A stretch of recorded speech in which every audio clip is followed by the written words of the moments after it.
charts and trading, dear friends. I hope that we are doing great, and I hope God is keeping us well. Okay, so in this particular video, we're going to focus on analyzing. We're going to pick one exotic pair. So let's pick something like Swiss franc against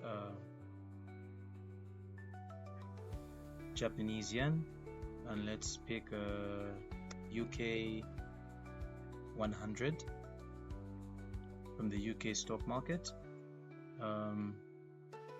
Let's pick Ethereum on the cryptocurrency market. Alright, let's analyze these three and let's see how these principles can apply. This will be the last video that we're going to do. This is like the pre-finale. The next video we're just going to put everything together and just put some trading tips.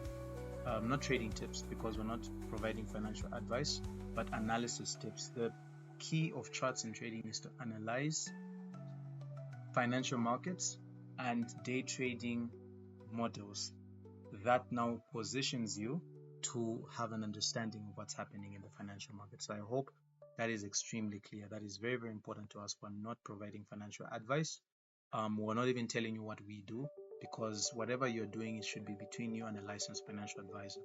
So with Swiss franc against the yen, first of all, we're going to do our usual of pasting our key trading indicators, key analysis indicators. So we're analyzing day trading activity post market. We're commenting what on the trading activity that's happened in the markets.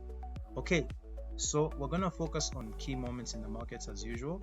So first of all, we're going to start by marking where Frankfurt and London session starts, because that would be a key moment because this is a Swiss franc, so we're focusing specifically on the European session. Okay, so what we can see first of all is, let's actually focus on the transition from Frankfurt into London, just to give you a bit more perspective on the value of transitions in the markets. So we can see a very powerful transition here.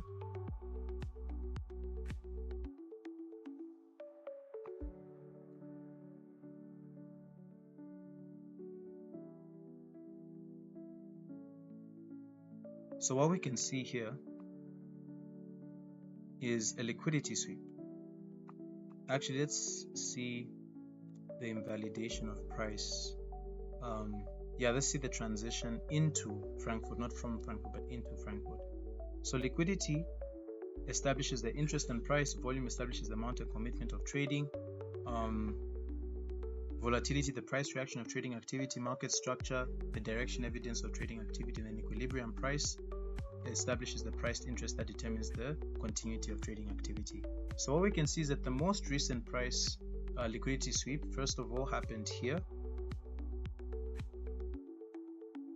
right here. And then remember, once we establish a liquidity sweep, we're now looking for the liquidity pool or the order block or the price area that established that trading activity, which is this area here. And then we're looking at the volume. We can see that there was a heavy amount of volume based on the buying activity. Was quite definite in the way that the price moved away from this price block without any retracing. If you look at the videos, you'll notice how different instruments have different reactions, but we can see a clear commitment of volume, and then there was a shift of volatility.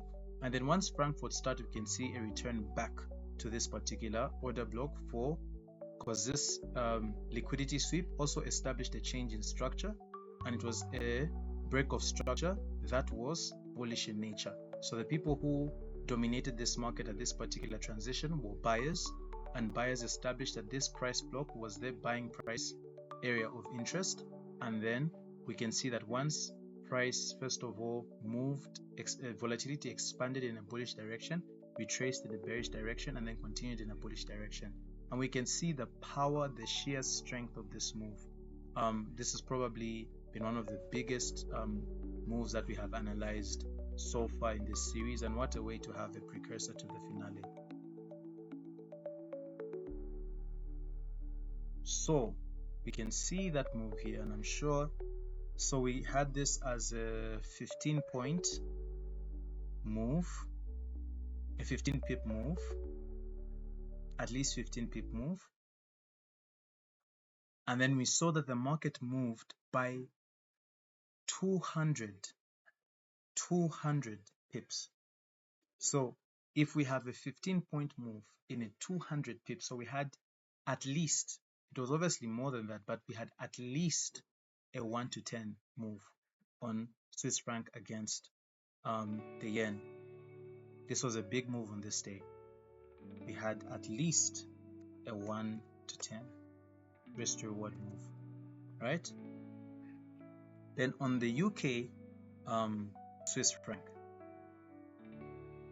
since this is a predominantly London session pair, we're going to focus on the trading activity from Frankfurt, because that's where European traders start to trade, into London session, which begins about here. Yes. Okay. And again, similar principles, start to play out once again. Is that in Frankfurt, at the beginning of London session, we can see a key sweep of liquidity. And remember, whenever we're not seeing data unfolding, we're focusing on 30-minute blocks of time to see how price is evolving. So we can see right here that there was a liquidity sweep of the selling price here, an order block established as a buying area of interest here.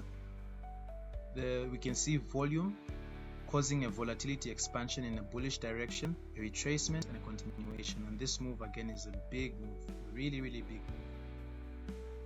really big move in the stock market. This is the FTSE 100, top 100 companies in the UK. Just look at that. Look at that move. Just look at that move. This was once again a very big move. This was obviously this was probably a 1 to 20, easily a 1 to 20 move within the day for traders who took that position at that particular price and exited there based off of this price range of capital risk and the price movement. This was at least a 1 to 20. This was really big. So we can see that. You can see that clearly displayed. And once again, these are the principles that we're using: liquidity, volume, volatility, market structure, equilibrium, price. So the last instrument that we're going to look at in this particular video, is probably a bit shorter than the rest, because we've at least established a great avenue of just seeing how different price ranges, different instruments react on the similar economic principles. So now we're going to look at the last instrument of this particular video, which will be Ethereum against the US dollar. And for this particular market, let's see the transition. I'm trying to see, but price action is a bit messy. Ethereum trading is still relatively new, so it's not really balanced. I'm trying to see an area where you can see a clear okay. Oh, actually, yeah, we do have some. Oh, we do have. Oh yeah, there we go. We do have some trading activity that is quite noteworthy. But let's focus specifically on the transitions that were taking place once New York session started. So we're gonna mark pre-New York and New York session. Pre-New York and New York session. Let's hope I can finish this video before my laptop battery dies. Pray for me, guys.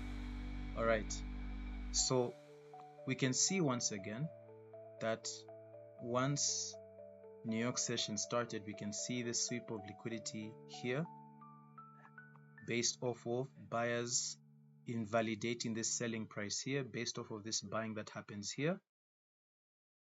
And then we now also start to see underlying below that this area of price. Sometimes there are different ways in which we will mark a price block. Sometimes we may mark maybe just this area here. We may mark this whole transition from buying to selling price, from the buying to the selling price.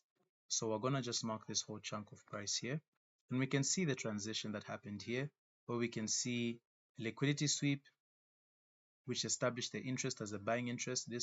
And then we're looking for the liquidity pool, which is this order block here, and then we're seeing the volume of trading activity at that order block, which is quite significant. We can see the bullish volume here, and evidenced by the volatility expansion, which happened.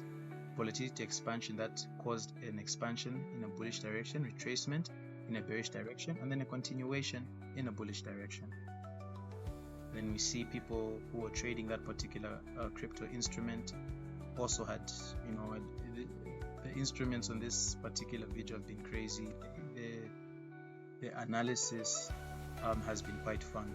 So guys, this is where we come to the end. I hope you have had a great time listening to this video, and I hope this video has blessed you. Cheers guys, have a great one. I'm sure you've seen the checklist there. God bless you guys, have a great one. Cheers, cheers, cheers.